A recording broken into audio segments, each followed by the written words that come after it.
முனையெடுவார் நாயனார். பசுமை வளம் சூழ்ந்த சோழ வளநாட்டில் திருநீடூரில் வாழ்ந்து வந்த பல குடிமக்கள் வாழ்ந்த இடத்தில் வேளாள குலத்தில் பிறந்தவர்தான் முனையெடுவார். இவர் சிறுவயது முதலே வீரம் விளையாட்டுகளில் மிகுந்த ஆர்வம் கொண்டிருந்தார். அதனால் என்னமோ இவர் போர்க்கலைகளில் சிறந்து விளங்கினார். போர்க்கலைகளில் சிறந்து விளங்கியது மட்டுமல்லாமல் இறைவனிடத்தில் கொண்ட அன்பிலும் பக்தியிலும் சிறந்து விளங்கினார். சிறுவயது முதலே போர்க்கலைகளில் வளர்ச்சி பெறுவது போல எம்பெருமானிடத்தில் கொண்ட பக்தியும் வளர்ச்சி அடைந்தது.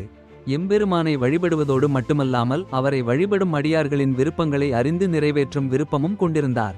அதற்கான செயல்களை செயல்படுத்துவதற்கு தேவையான பொருட்களை தம்முடைய வீரத்தை கொண்டு நேர்மையான முறையில் பொருள் ஈட்டி அடியார்களின் விருப்பங்களை நிறைவேற்ற துவங்கினார்.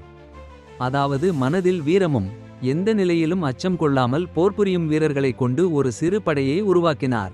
போர்க்காலத்தில் தங்களை நாடி வரும் மன்னர்களிடம் நடுவுநிலையில் நின்று அவர்களுக்கு தேவையான உதவிகளையும் போர்க்களத்தில் அவர்களுடன் இணைந்து போர்புரிந்து எதிரி நாடுகளை வெற்றி பெற இவருடைய சிறு படையானது மிகவும் பயனுள்ளதாக இருந்தது. இம்முறையானது அன்றைய காலத்து மன்னர்களால் பெருமளவில் ஊக்குவிக்கப்பட்டதாகும்.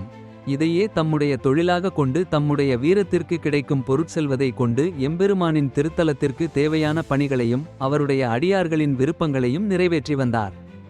முனையெடுவார் நெடுங்காலம் இப்பூவுலகில் வாழ்ந்து வந்து ஈசனடியார்களுக்காக தமக்கு கிடைக்கும் பொருட்செல்வத்தை கொண்டு திருப்பணிகள் பல புரிந்திருந்து உமையொருபாகரின் திருவருளால் சிவலோக பதவி அடைந்து பெருவாழ்வு பெற்றார்.